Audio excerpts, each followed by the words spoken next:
मारिफत है, लेकिन उन कमालात के बावजूद आज मैं पूछना चाहता हूँ, जुल्फ़िकार अली भुट्टो शहीद मरहूम की पीपल्स पार्टी यही थी?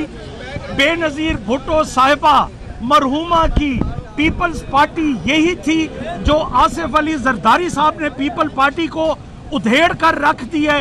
यार ये कौन सा बयानी है, ये कौन सी सियासत है, ये कौन सा एक जरदारी साहब पे भारी है कि ये आपकी डीएस वैन्स की तरह वैगने गश्त कर रही हैं, खरीदो फरोख्त हो रही है और ये हालात चल रहे हैं। तो मैं आज भी यही कहूँगा, इमरान खान का बयानिया जीत गया। कोई हालात ऐसे होते हैं जहां आप जीत के हार जाते हैं, कभी आप ऐसे होते हैं कि वक्ती तौर पे हार के जीत जाते हैं। आज इमरान खान ये जो एक शॉर्ट स्पैन आया है, इसमें लोग समझ रहे हैं कि हम हार गए, लेकिन इन द लॉन्ग रन इंशाल्लाह हम इस वक्त जो हारे हैं, जीत अवाम की होगी, पंजाब की जीत होगी, पाकिस्तान की जीत होगी, इमरान खान की जीत होगी इंशाल्लाह। हम अमेरिका की इंपोर्टेड गुलामी में नहीं आना। इया कनाबुदु व इया कनस्तईन, हमने अल्लाह के आगे सर झुकाना है। और जिन लोगों ने पीपल्स पार्टी की बुनियाद रखी थी, जो जिंदा हैं तो वो वैसे जिंदा दरगोर हो गए, और जो अल्लाह को प्यारे हो गए उनकी रूहें तड़प रही होंगी।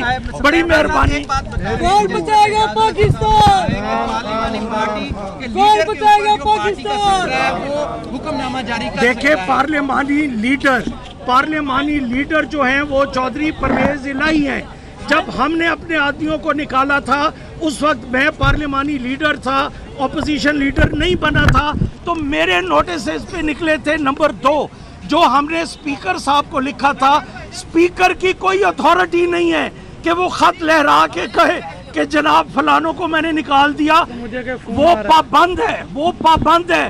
टेलीफोन पे वो कहते हैं मुझे टेलीफोन पे कहा गया। अब टेलीफोन पे किसने सुना किसने ना सुना अल्लाह बेहतर जानता है, but he is bound, he is constitutionally bound कि वो इलेक्शन कमीशन को लिखे, इलेक्शन कमीशन उस पर एक्शन ले। Speaker is no authority. जो कुछ हुए गैर कानूनी हुआ है और ये पंजाब के साथ बहुत बड़ी ज्यादती